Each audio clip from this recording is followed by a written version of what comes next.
Sir, punta na tayo sa unang-unang tanong ko. Na kaya ito na yung nakakatakot ng mga tanong ni Bastelim eh. Hindi sir, ano lang 'to.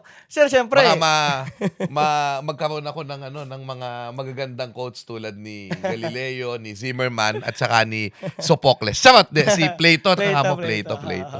Opo. Eh sir, yun nga, kumbaga, siyempre matagal mo nang inaaral ang history at matagal mo na rin siyang tinuturo. Apo. Pero sir, kung may tatanong ko lang sa'yo, ano yung historical event sa Pilipinas na pinaka-importante sa perspective mo? Ay, wow. That's a very hard question. Pero hindi pwedeng hindi ako mag-select ng dalawa. Sige. Okay. The Philippine Revolution. When Andres Bonifacio birthed the nation with blood. No? Kasi that's the ultimate evidence Yes. to the world that we want to stand on our own 2 feet. Although some of our leaders, even during that time, May mga especially ano the rin sila. elite, fell short of that determination of Bonifacio to stand on our own 2 feet. That's the problem. The second one was the People Power Revolution. So pantayan, the revolution of 1896 and the revolution of 1986. Kasi same. Pinatunayan natin sa mundo na the determination to stand on our own 2 feet without a dictator telling us what to do every day.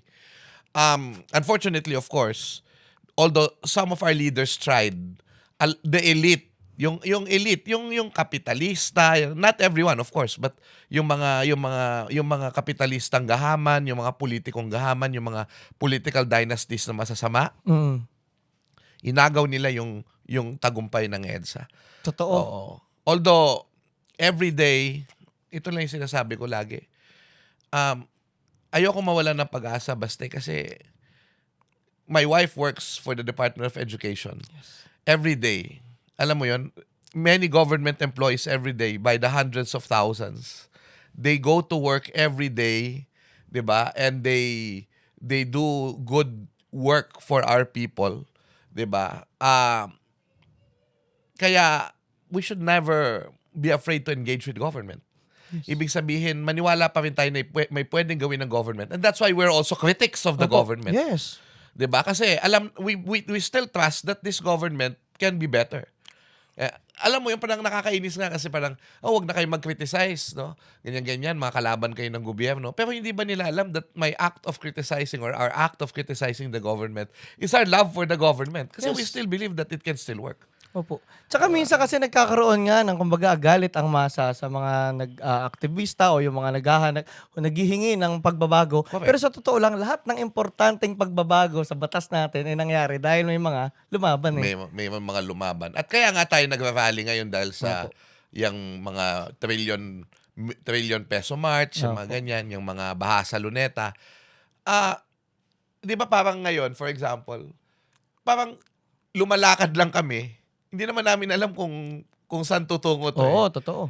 Hindi rin namin alam ang mga sagot. Oo. 'Di ba? Basta gusto lang namin ipakita na gusto natin ng pagbabago. Maaaring hindi kami ang may alam kung paano 'yan. Nandiyan ang ating mga eksperto, nandiyan yung kasi may mga gusto namin kasi at least ma-reforma yung mga batas. Maging espesipiko talaga. Halimbawa, kung party list law, 'di ba? Ilagay talaga na 'yan ay para sa marginalized sector, hindi para sa mga political families. Hindi dapat may limit talaga 'yan. Or for example, 'yun nga, yung kung paano ba yung blockchain. Sana masubukan din natin 'yan, 'di ba? So, lahat naman ng mga social movements, 'yan sa anthropology, social movements ang tawag diyan. Ay ano 'yan, meron yang laging bunga. May Amazon na, merong kinote si Reynaldo Ileto sa book na Passion and Revolution na isang